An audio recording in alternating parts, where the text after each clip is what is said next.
இந்த இ-ஃபைலிங் இணையதளத்தை நீங்கள் வந்து இ-ஃபைலிங் கோட்னு கூகுளில் போட்டாலே போதும். இல்லை உங்களுக்கு யூஆர்எல் தெரியும்னா டைரெக்டாக filing.ecourts.gov.in அப்படின்ற இணையதளத்துலேருந்து நீங்கள் அக்சஸ் பண்ணலாம்.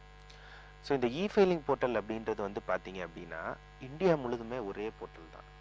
நீங்கள் தமிழ்நாட்டில் ஒரு இ-ஃபைலிங் போர்ட்டல் க்ரியேட் பண்ணிட்டீங்க அப்படின்னா அந்த போர்ட்டலை பயன்படுத்தி நீங்கள் இந்தியாவில் இருக்கிற எந்த ஒரு நீதிமன்றத்திலையும் நீங்கள் வந்து வழக்கு தாக்கல் பண்ண முடியும். ஆக ஸோ நீங்கள் இதில் பார்த்தீங்கன்னா எல்லா உயர்நீதிமன்றமும் ஆல்மோஸ்ட் இதில் இருக்கும். நீங்கள் எந்த நீதிமன்றத்தில் நீங்கள் வழக்கு தாக்கல் பண்ணணுன்னாலும் நீங்கள் ஒரு இ-ஃபைலிங் அக்கௌண்ட் உங்ககிட்ட இருந்தால் போதுமானது. ஒரு இ-ஃபைலிங் அக்கௌண்ட் நீங்கள் க்ரியேட் பண்ணிட்டீங்கன்னா போதுமானது. ஸோ இ-ஃபைலிங்கை பொறுத்தவரையில் ஒரு அக்கௌண்ட் அப்படின்றது வந்து பார்த்தீங்கன்னா 4 விதமான அக்கௌண்ட், 4ன்னு சொல்ல முடியாது, 5 விதமான அக்கௌண்ட் வந்து அவங்க வச்சுருக்காங்க. அக்கௌண்ட் அப்படின்றது வந்து அட்வொகேட்டுக்கான அக்கௌண்ட். அட்வொகேட்டாக பார் கவுன்சிலில் என்ரோல் பண்ணியிருக்கிற யாருனாலும் ஒரு அக்கௌண்ட் வந்து க்ரியேட் பண்ணிக்க முடியும். செகண்ட் அக்கௌண்ட் அப்படின்னு பார்த்தீங்கன்னா லிட்டிகண்ட்டுக்கான அக்கௌண்ட். ஒரு டைரெக்டாக ஒரு வழக்காடி. ஸோ அந்த லிட்டிகண்ட் அக்கௌண்ட்டில் 2 வகையான அக்கௌண்ட் வச்சுருக்காங்க. முதல் வகை என்ன அப்படின்னு பார்த்தீங்கன்னா, நான் வெறும் லிட்டிகண்ட் தான். எனக்கு ஒரு வழக்கறிஞர் வந்து எனக்கு வந்து கேஸ் போட்டிருக்கிறாரு.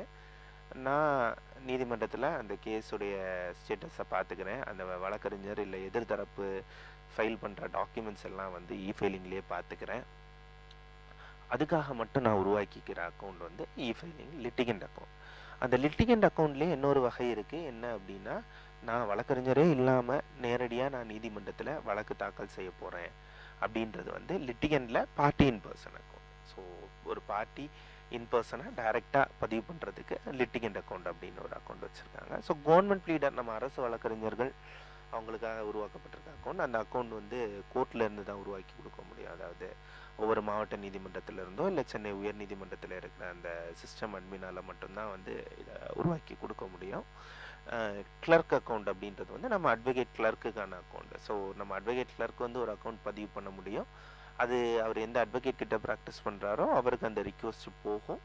அதை வந்து நம்ம அந்த கன்சர்ன் அட்வொகேட் வந்து அப்ரூவ் பண்ணிட்டார் அப்படின்னா அவர் சார்பாக இந்த கிளர்க் வந்து எல்லா கேஸுடைய டாக்குமெண்ட்டை, டேட்டா என்ட்ரி ஒர்க்காக இருக்கட்டும், டாக்குமெண்ட் அப்லோட் பண்ணுற ஒர்க்காக இருக்கட்டும், அது எல்லாமே வந்து அந்த கிளர்க் வந்து அந்த லாகின்ல பண்ண முடியும். ஆனால் கோர்ட்டுக்கு ஃபைனல் சப்மிட் பண்ணுற அந்த ஆப்ஷன் வந்து அட்வொகேட் அக்கௌண்ட்டில் மட்டும்தான் இருக்கும், கிளர்க்குடைய அக்கௌண்ட்டில் இருக்காது. இது மட்டும்தான் அந்த அக்கௌண்ட்டில் இருக்கிற ஒரு டிஃபரன்ஸ்.